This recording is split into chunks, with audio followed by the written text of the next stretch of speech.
ต้อนรับทุกคนกลับเข้าสู่เกม Heartopia นะซึ่งในวันนี้เนี่ยเราก็จะมาทำการตกแต่งภายในบ้านสวนแอปเปิลของเรากันนี่อันนี้ก็จะเป็นภายนอกที่เราสร้างกันไปเมื่อคลิปที่แล้วเนาะโดยรวมก็จะเป็นประมาณนี้เลยมีต้นแอปเปิลอยู่ด้านหน้าน่ารักสุดๆเอาล่ะเพื่อไม่ให้เป็นการเสียเวลางั้นเราไปเริ่มตกแต่งกันเลยดีกว่า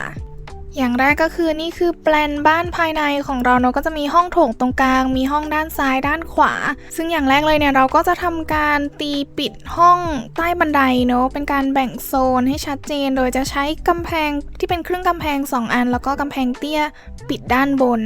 แล้วทีนี้เราก็ทำการตีกรอบเลยให้มันเป็นเหมือนเป็นห้องใต้บันไดเนาะ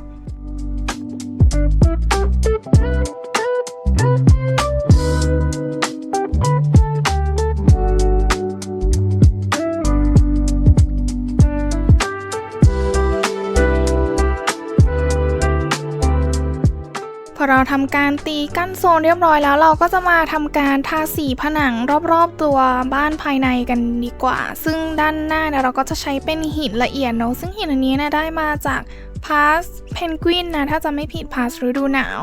เสร็จปุ๊บเนี่ยตรง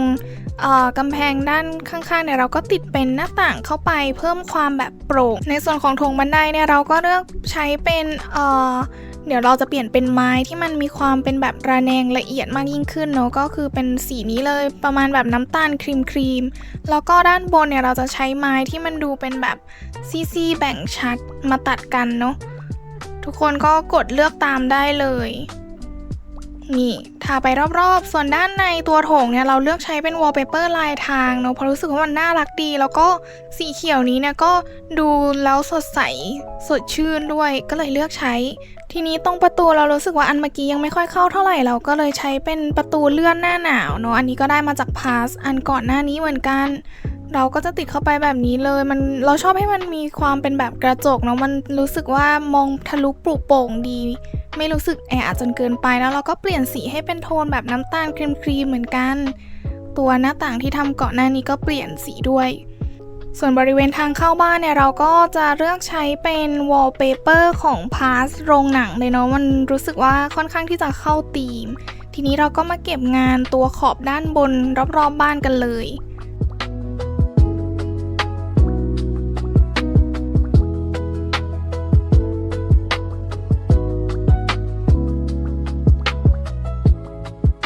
ถัดมาเราก็จะมาทาสีพื้นกันซึ่งเราก็จะใช้พื้นไม้อันนี้เลยนะแล้วก็เลือกเป็นสีโทนแบบว่าส้มๆครีมนิดนึงนี่เอามาทาบริเวณด้านหน้าโซนด้านหน้าเสร็จปุ๊บบริเวณโซนตัวแบบห้องโถงตรงกลางเนี่ยก็จะใช้เป็นไม้ที่เป็นลายก้างปลาเนาะแล้วก็เลือกโทนส้มๆเหมือนกันส่วนบ้านอันหลังเล็กเนี่ยเราก็จะใช้เป็นลายกระเบื้องเนาะที่เป็นโทนน้ำตาลอ่อน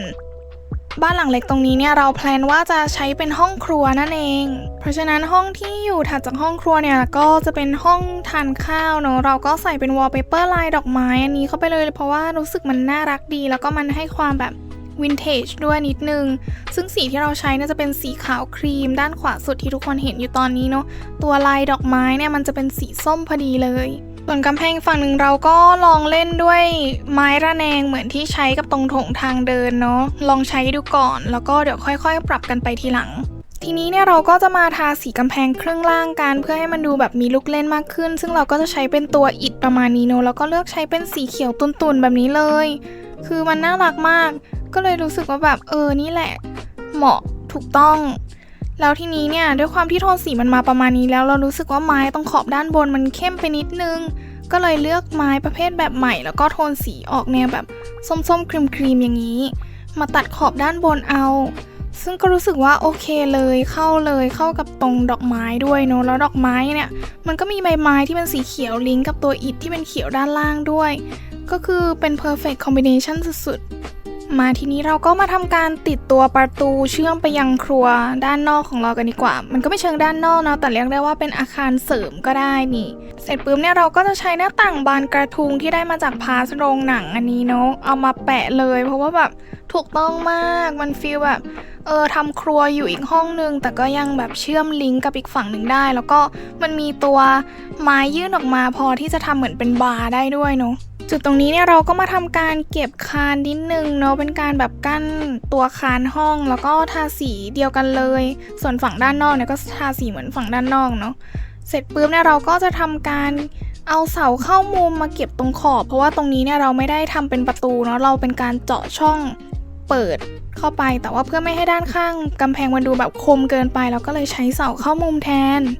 ในส่วนของไฟบริเวณโต๊ะกินข้าวเนี่ยเราก็จะใช้เป็นไฟที่เป็นดอกไม้อันนี้เลยเนาะถ้าจะไม่ผิดก็คือได้มาจากร้านลุงบ๊อบนั่นเองเอาล่ะทีนี้บริเวณด้านหน้าเนี่ยโซนด้านหน้าที่ทางเข้าบ้านเราก็จะทำเป็นเหมือนฟิลแบบที่ชั้นวางของแล้วก็เป็นที่เตรียมตัวก่อนที่จะออกไปจากบ้านเนาะอาจจะมีที่เก้าอี้นั่งใส่รองเท้าหรืออะไรแบบนี้ด้วยแล้วก็ด้านบนเนี่ยเราก็จะใส่เป็นตัวตู้ซึ่งอันนี้เนี่ยเราก็เอาตู้ครัวสไตล์ทะเลมาอะแดปปรับใช้เนาะทำให้ฟิลเหมือนแบบว่าเป็นตู้บิวอินอะไรอย่างนี้ก็ใส่เข้าไปเลยตู้นี้เนี่ยสามารถคราฟได้จากโต๊ะคราฟเลยนะเสร็จปุ๊บเนี่ยเราก็วางตัวเก้าอี้สำหรับที่จะไว้ใส่นั่งแบบใส่รองเท้าแล้วเราก็ติดตัวครึ่งกำแพงเข้าไปเลย2อันแบบนี้เป็นการกั้นโซนเนาะเพื่อที่ว่าอีกฝั่งหนึ่งเนี่ยเราจะทำเป็นชั้นวางของนั่นเองเราก็จะใช้ชั้นวางของติดผนังไม้อันนี้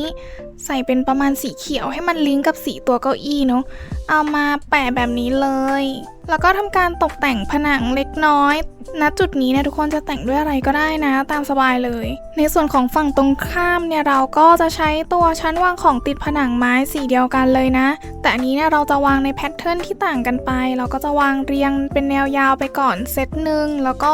ที่เหลืออีก2ชั้นเนี่ยจะวางไว้แค่ฝั่งเดียวพอเพราะว่าอีกฝั่งหนึ่งเราจะเอาไว้แขวนกระจกนั่นเองเป็นฟีลแบบส่องเช็คตัวเองก่อนออกจากบ้าน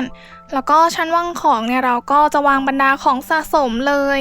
เราก็เลือกที่จะวางบรรดาฟิกเกอร์สัตว์ต่างๆเนาะเพราะมีเยอะมากต้องหาที่ลงก็วางเรียงไปได้เลย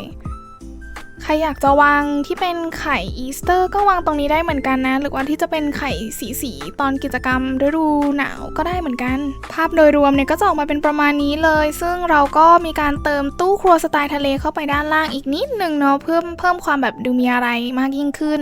ห้องถัดมาที่เราจะทำการแต่งเนี่ยก็คือห้องครัวนั่นเองซึ่งเราเนี่ยก็อยากจะวางตัวเตาไว้บริเวณตรงหน้าต่างบาร์ตรงนี้เนาะแต่ว่าหน้าต่างอันนี้มันไม่สามารถวางของแบบชิดๆได้เพราะฉะนั้นเนี่ยเราก็เลยต้องทำการบั๊กโดยเอาหน้าต่างเนี่ยไปฝากไว้บนฟ้าก่อนกดติ๊กถูกค้างไว้ลากขึ้นไปที่ปุ่มปรับมุมมองแล้วก็สแปมเนาะถ้าบั๊กติดเนี่ยหน้าต่างของเราก็จะไปอยู่บนฟ้าแล้วทีนี้เราก็จะสามารถวางเตาของเราได้แล้วนี่เราก็วางเรียงไปเลย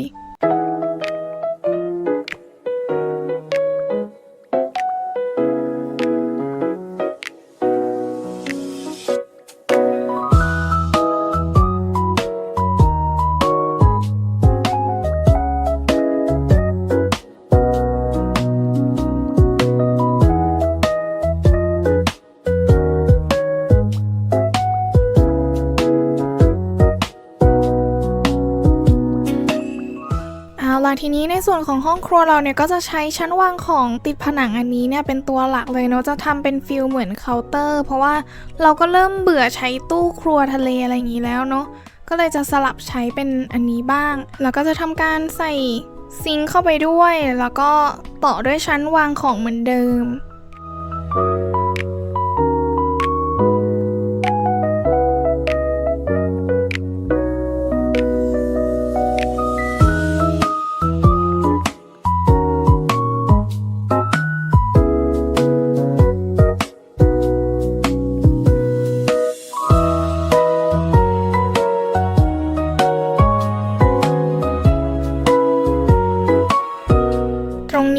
อยากวางชั้นวางเครื่องปรุงอันนี้เนาะแต่ดูเหมือนว่ามันจะติดหน้าต่างเพราะฉะนั้นก็เลยจะทำบั๊กอีกเช่นเคยเนาะด้วยการเอาหน้าต่างไปฝากไว้บนฟ้าเหมือนเดิมเลยแล้วก็กดติ๊กถูกค้างไว้ลากขึ้นไปที่ปุ่มปรับมุมมองแล้วก็สแปมคลิกได้เลยถ้าบั๊กติดเนี่ยหน้าต่างของเราก็จะไม่ได้อยู่ที่ตรงกำแพงนี้แล้วเนาะแล้วเราก็จะสามารถวางชั้นเครื่องปรุงของเราได้เลยแล้วก็ทำการตกแต่งเพิ่ม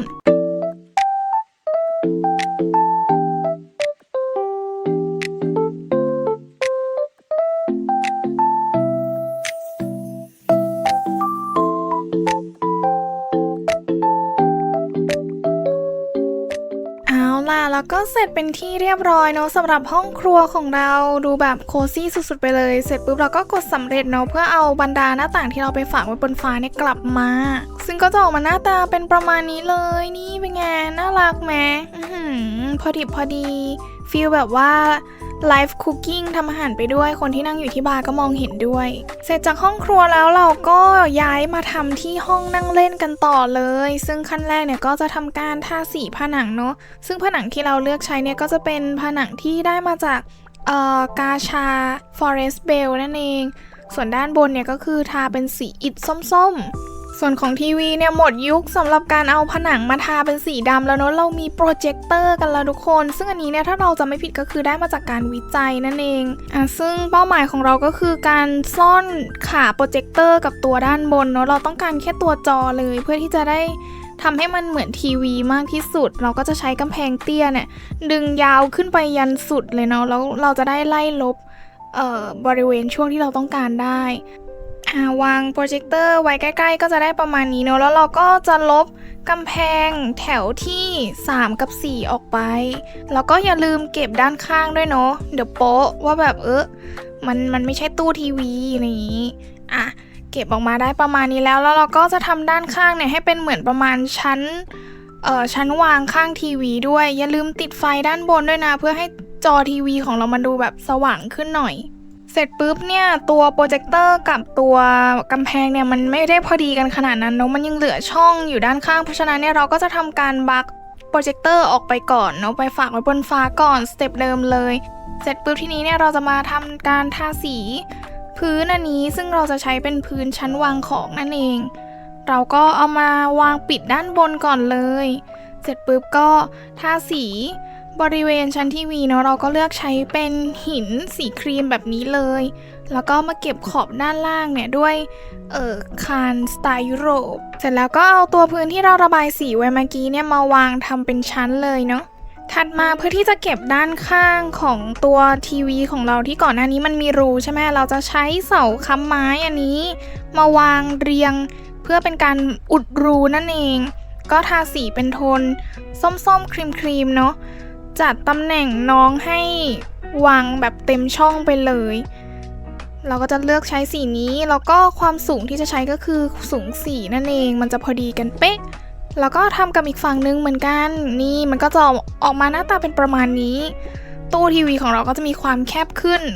ฟิตกับขนาดหน้าจอโปรเจคเตอร์นั่นเองมาทีนี้เราก็จะมาทำชั้นเพิ่มนั่นเองก็จะใช้พื้นเดิมเนาะลากออกมาเป็นการก๊อปปี้เราจะได้ไม่ต้องมานั่งทาสีใหม่ก็วางแบบนี้ไปทั้งสองข้างเลยเสร็จปุ๊บชั้นด้านล่างเนี่ยเราก็ลองใส่เป็นตู้นิเวศดูด้านซ้ายเนี่ยก็ลองใส่เป็นฟิกเกอร์ที่เป็นขนาดใหญ่เสร็จปุ๊บชั้นที่เหลือเนี่ยเราก็เอาน้องไข่ของเรามาวางเนาะอุตส่าห์ตามถ่ายเก็บทั้งทีก็ต้องหาที่วางให้น้องสักหน่อยเราก็จะวางแบบหมุนบิดไปแบบไม่ให้มันเป๊ะมากเนาะอยากได้ความฟีลแบบไม่ได้เป็นระเบียบขนาดนั้น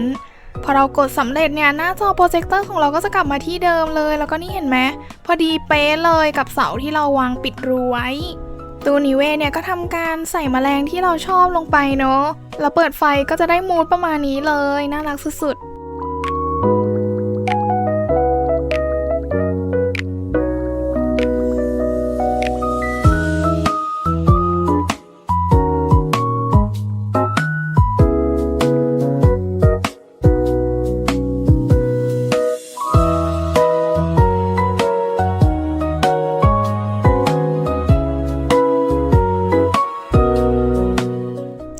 ทุกคนและนี่ก็คือห้องนั่งเล่นนั่นเองเสร็จเป็นที่เรียบร้อยแล้วเป็นไงน่ารักไหม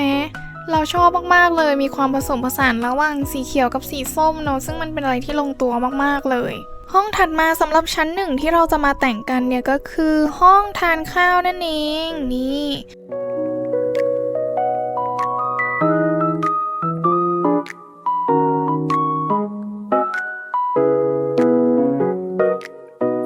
แล้วก็เรามีเซตเป็นเหมือนเก้าอี้รูปแอปเปิลด้วยรวมถึงโต๊ะซึ่งเราก็จะเอามาใช้ตกแต่งบริเวณนี้เนาะ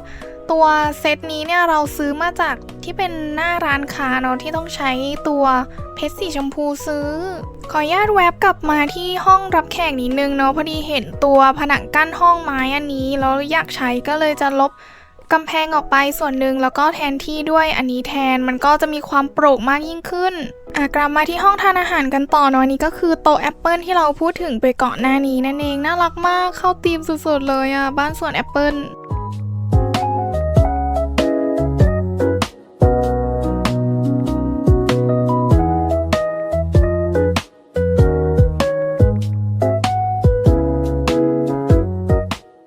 แล้วก็เสร็จเป็นที่เรียบร้อยสำหรับห้องทานอาหารของเราเนาะโอ้โหดูอบอุ่นสุดๆไปเลยน่ารักมากถัดมาเนี่ยเราก็จะมาเติมกิมมิคให้กับบริเวณด้านหน้าบ้านอีกนิดนึงเนาะเพราะว่าก่อนหน้านี้มันจะโล่งไปหน่อยนะบริเวณตรงนี้เราก็เลยทำการใส่ตู้ปลาขนาดกลางลงไปแล้วก็ตีปิดด้วยผนังเนาะเสร็จปุ๊บเนี่ยมันยังมีช่องว่างๆอยู่เราก็เลยตอนแรกว่าจะวางเป็นต้นไม้แต่ว่าทีเนี้ยเวลาใส่หน้าต่างเข้าไปแล้วมันก็ต้นไม้มันทะลุออกมาเราก็เลยเปลี่ยนมาเป็นใช้เสาค้ำอันนี้เหมือนเดิมเลยเนาะเอามาอุดรูสเต็ปเดิมแล้วเราก็จะใช้ตัวจิ๊กซอว์ที่มีเป็นภาพคล้ายๆป่าหรืออะไรแบบนี้เนาะมาวางแปะไว้มันฟิลแบ็กกราวด์เสร็จปุ๊บเราก็จะดึงเสา3ต้นด้านหน้าเนี่ยขึ้นมาเลยเพื่อที่จะได้บังรูได้มิดทีนี้เนี่ยเราก็ทำการเจาะช่องเนาะเราก็กลับไปที่โหมดเล่นเพื่อใส่ปลาหลังจากที่เราใส่ปลาเสร็จเรียบร้อยเนี่ยก็ทำการอุดรูแล้วก็แปะตัวหน้าต่างสี่เหลี่ยมไม้อันนี้เข้าไปเลยมันก็จะเป็นฟิลแบบตู้อควาเรียมเนาะแล้วก็ทำการตกแต่งด้วยต้นไม้ห้อยต่างๆใดๆในส่วนของฝั่งตรงข้ามตู้ปลาเนี่ยเราก็ไม่ได้ทำอะไรมากเนาะก็จะวางเป็นชั้นวางของตกแต่งเล็กๆแล้วก็กรอบรูปที่เข้าธีมกันเป็นโทนไม้ๆแล้วก็วางดอกไม้ประดับทีนี้เนี่ยเรารู้สึกว่าบ้านชั้นหนึ่งมันติดสว่างไปนิดนึงแล้วเราก็เลยจะทาสีพื้นไม้บริเวณห้องนั่งเล่นกับห้องทานข้าวเนี่ยให้มันเป็นไม้ที่สีเข้มขึ้นแล้วก็เพื่อให้ลิงก์กับโต๊ะแอปเปิลของเราเนาะเราก็จะมาเปลี่ยนขั้นบันไดให้มันเป็นสีแดงๆส้มๆแบบนี้เลยนี่สดใสมากอย่าลืมเปลี่ยนสีพื้นให้เข้ากันด้วยเป็นไงน่ารักนะมันดูแบบมีอะไรโดดเด่นขึ้นมาแบบบ้านมีเอกลักษณ์ขึ้นทีนี้เนี่ยเรามาแต่งบริเวณห้องใต้บันไดละกันเรียกอย่างนี้เราก็เอาตัวตู้นิเวศที่อันนี้ก็ได้มาจากกาชาเนาะมาวางแล้วก็วางตู้ไม้ต่ออันนี้ก็สามารถคราฟจากโต๊ะคราฟได้เลยรวมถึงตู้ไม้ติดผนังอันนี้ด้วยก็ปรับสีให้เป็นสีเข้มนิดนึงเพื่อให้เข้ากับตรงตู้นิเวศที่เราเอามาวางเนาะ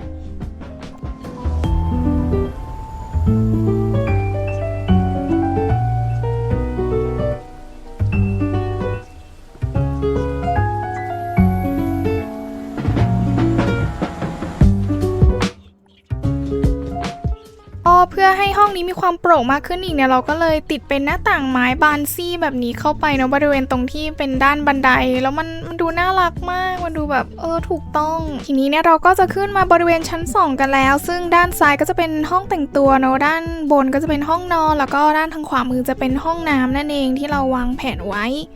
เราก็จะมาทำการกั้นห้องเลยนะก็จะใช้ตัวเครื่องกำแพงแบบนี้เป็นฐานก่อน2สเต็ปแล้วก็จะปิดด้วยกำแพงเตี้ยด้านบนแบบนี้เลย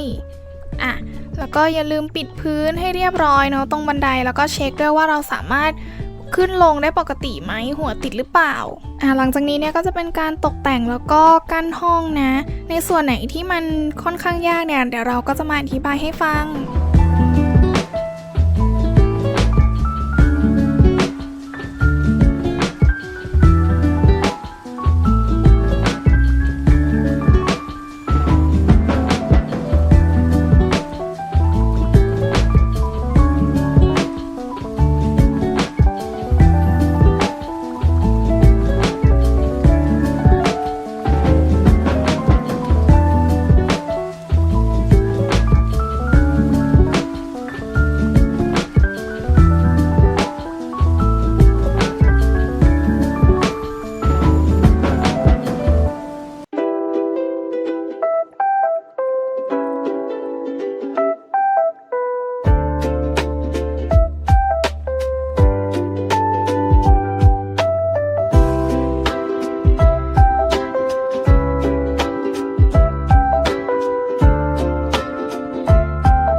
บริเวณของเตียงนอนเนี่ยเราทำการเหลือพื้นที่ไว้1ช่องรอบๆห้องเนาะซึ่งเราเนี่ยก็จะทำส่วนปลอมขึ้นมานั่นเองโดยการวางบรรดาต้นไม้พุ่มไม้ต่างๆเนาะใส่เข้าไปเสร็จปุ๊บเนี่ยเวลาเราติดกระจกมันก็จะเห็นออกมาเป็นแบบนี้เลยเป็นไงน่ารักไหมถัดมาเนี่ยเราจะทำตู้เสื้อผ้ากันเนาะซึ่งขั้นแรกเราก็จะวางตัวกำแพงเตี้ยก่อนแล้วก็วางตัวพื้นเข้าไปเสร็จปุ๊บเนี่ยก็เอาตัวเครื่องกำแพงมาทำเป็นการกั้นส่วนของตู้เสื้อผ้าเราเนาะก็จะวางเป็นประมาณนี้เลยนี่เป็น1ช่องเว้น2ช่องแล้วก็อีก1ช่องทีนี้ก็เอาตัวพื้นมาวางทำเป็นชั้นให้เรียบร้อยทาสีชั้นด้วยเราก็จะใช้โทนไม้ๆอย่างนี้เลยทีนี้เนี่ยเราก็สามารถแบ่งชั้นตามความต้องการของเราได้เลยนะของเราเนี่ยฝั่งซ้ายเราก็เลือกที่จะแบ่งทีหน่อยฝั่งตรงกลางเนี่ยก็จะเว้นไว้แล้วก็ฝั่งขวาด้วยทีนี้ก็เอาบรรดาตัวราวที่แขวนเสื้อผ้าหรือว่าบรรดาตู้ของลิ้นชักอะไรต่างๆเนี่ยจับยัดเข้าไปเลยทุกคนรวมถึงบรรดาหมอนด้วยแล้วก็เช่นเคยเนาะตู้สไตล์ครัวบอกเลยว่าเอามาประยุกต์ได้กับทุกห้องเราก็ใส่เข้าไปเป็นฟิลตู้บิวอินเช่นเคย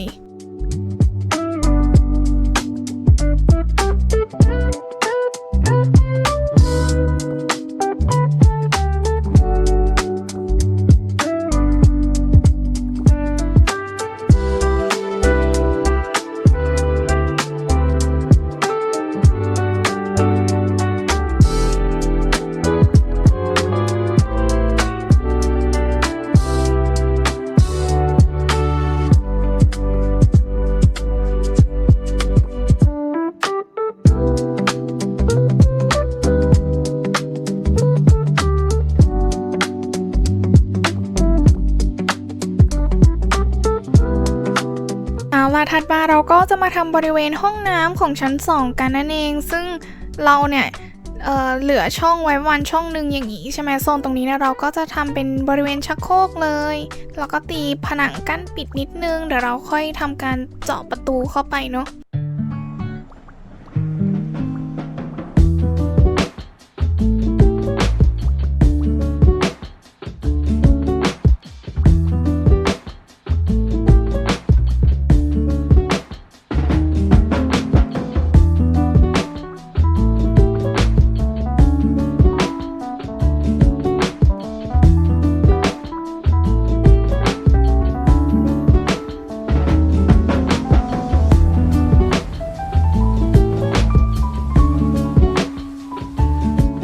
ตรงนี้เนี่ยเราอยากทำให้อ่างอาบน้ำมันดูมีอะไรมากขึ้นเนาะก็เลยจะยกตัวอ่างอาบน้ำขึ้นมา1ระดับแต่ทีนี้มันติดหน้าต่างเราก็เลยเอาหน้าต่างเนี่ยไปฝากไว้บนฟ้าก่อนเช่นเคยเนาะทีนี้เนี่ยเราก็จะทำการลากพื้นออกมาแล้วก็ติดกำแพงเตี้ยปิดฐานลงไปแบบนี้เลย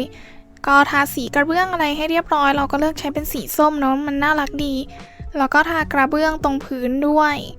ก็จะใช้เป็นอันลายดอกไม้แบบนี้เสร็จปุ๊บก็เอาตัวอ่างอาบน้ำของเราไปวางเลยแล้วเราก็ติดตัวราวกั้นตกเล็กๆตรงมุมประมาณนี้แล้วก็แซมด้วยต้นไม้เล็กน้อยก็คือแบบน่ารักเลย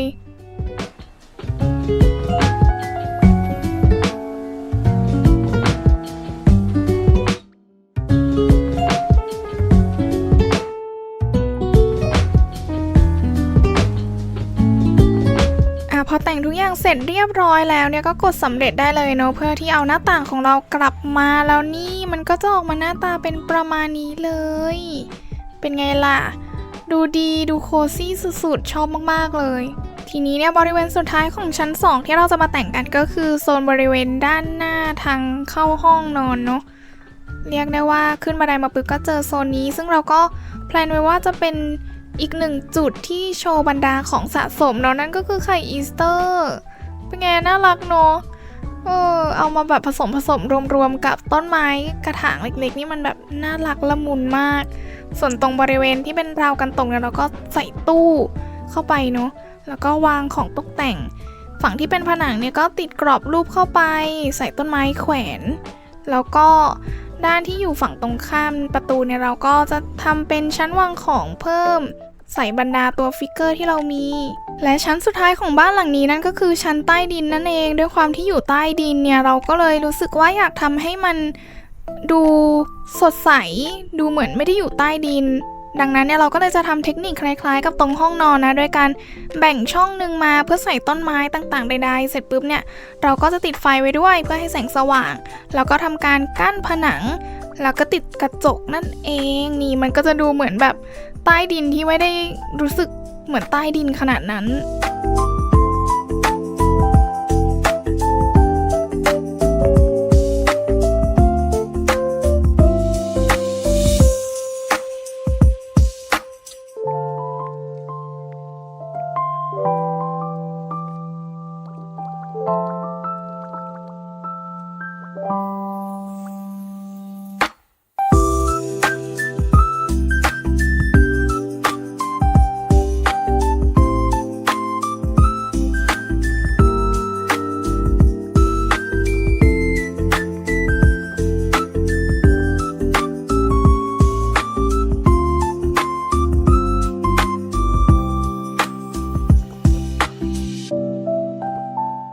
แล้วก็จุดประสงค์หลักสำหรับชั้นใต้ดินเนี่ยก็คือการที่มีครัวนรกเนาะเพราะฉะนั้นมีครัวก็ต้องมีโซนนั่งทานข้าวใช่ไหมเราก็เลยคิดว่าจะทำโซนตรงนี้เนี่ยเป็นโซนนั่งทานข้าวที่มีตู้อควาเรียม2ข้างเลยซ้ายขวาก็วิธีทำก็จะเหมือนเดิมกับอันที่ทำก่อนหน้านี้เนาะก็ตีกรอบขึ้นมาก่อนเสร็จปุ๊บเราก็จะเอาตู้อควาเรียมของเราเนี่ยวางไว้บนพื้นแบบนี้นะแล้วก็ตีผนังปิดผนังที่จะใช้ก็คือเป็นผนังเตี้ย1อันแล้วก็ครึ่งกำแพง1อันแล้วก็ตบด้วยผนังเตี้ยอีก1ด้านบนทำการทาสีให้เรียบร้อยเลยทีนี้มันอาจจะดูซ้ำกันไปหมดเราก็เลยจะเปลี่ยนตรงกลางให้เป็นไม้ระแนงแบบนี้ทีนี้ตรงตู้อควาเรียมเราก็สามารถติดหน้าต่างสี่เหลี่ยมไม้แบบนี้ได้เลยส่วนด้านข้างเนี่ยก็สามารถติดได้ด้วยนะเราก็เลยติดเป็นหน้าต่างที่เป็นซี่แบบนี้แล้วก็เก็บขอบด้วยเสาเข้ามุมเลยทีนี้เราก็เลือกสีให้มันเป็นสีโทนแบบส้มๆตุ่นๆมันก็จะดูละมุนมากๆ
และส่วนสุดท้ายของบ้านหลังนี้ที่ต้องได้รับการตกแต่งนั่นก็คือคาเฟ่ของเรานั่นเองมาตัวตู้กดน้ำอันนี้แล้วก็ตะกร้าผักเนี่ยเราได้มาจากร้านลุงบ๊อบเลยเนาะส่วนบริเวณด้านในเนี่ยเราก็จะทำการใส่เป็นตู้ครัวอันโปรดของเราเหมือนเดิม ใส่ซิงค์เข้าไปแทรกนิดนึงแล้วก็ตู้เย็นทีนี้เนี่ยเราก็ลบตู้ตรงกลางออกเนาะเพื่อที่จะได้ใส่เป็นเตาเล็กๆสัก2เตา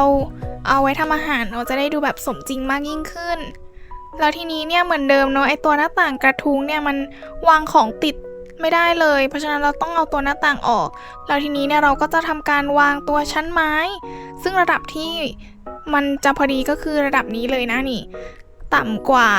ตัวขอบตู้ครัวประมาณแบบครึ่งของครึ่งแล้วก็ทำการวางตัวชั้นวางของอันนี้รอบๆคาเฟ่ของเราเลยเนาะเราจะเอาไว้วางวัตถุดิบต่างๆมันจะได้ดูแบบน่ารักมากยิ่งขึ้นเสร็จปุ๊บเนี่ยเราก็กดสำเร็จเนาะเพื่อเอาตัวหน้าต่างบานกระทุงที่เราทำบักไว้ก่อนหน้านี้เนี่ยกลับมาแล้วนี้ก็คือมีเพื่อนชวนไปทำกิจกรรมเนาะแต่ว่าก็ติดสร้างบ้านอยู่นะเพื่อนแล้วสิ่งนี้นะทุกคนเป็นอะไรที่เราผิดหวังมากๆเลยอยากจะเดินไปทุบลุงบ๊อบก็คือเราสั่งตู้ที่เป็นตู้ขนมอย่างนี้มาแต่มันเอาอาหารเขาไปวางไม่ได้อ่ะงงมากสุดท้ายก็เลยไม่ได้ใช้แอบเศร้าอยู่แต่ว่าก็ไม่เป็นไรเนาะเราก็ใช้ตัวชั้นวางติดเข้าไปเหมือนเดิมแล้วเราก็นำบรรดาอาหารขนมต่างๆของเราเนี่ยที่เป็น5ดาวด้วยนะดูสิวิงวับเต็มไปหมดเลยแล้วก็เอาบรรดาวัตถุดิบเนี่ยมาใส่ไว้ข้างใต้ด้วยรวมถึงด้านบนก็จะใส่บรรดาพวกผักต่างๆหรือว่าจะใส่บรรดาแบบเมล็ดกาแฟอย่างนี้นมเนมก็ใส่เข้าไปได้เหมือนกันนะ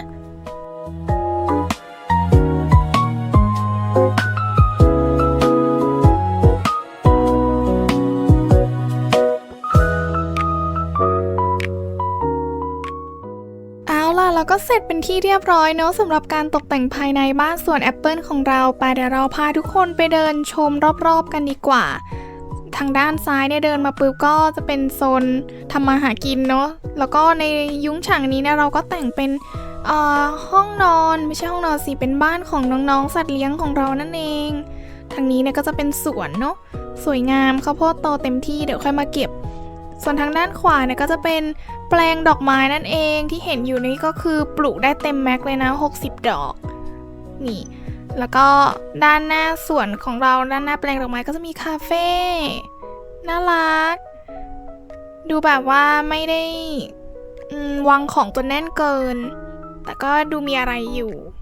นี่สีโทนสีน่ารักมากชอบความครีมเขียวๆอย่างเงี้ยกลับมาที่ทางเข้าบ้านหลักของเราเนอะเราก็เอาบรรดาแบบที่ตกแต่งไข่อีสเตอร์ต่างๆมาวางไว้ด้านหน้าด้วยคือมันน่ารักมากแล้วก็มีโซนนั่งเล่นจิบชาด้านนอกตรงนี้ด้วยเป็นไงโทนสีน่ารักสุดๆไปเลยของจากกิจกรรมอีสเตอร์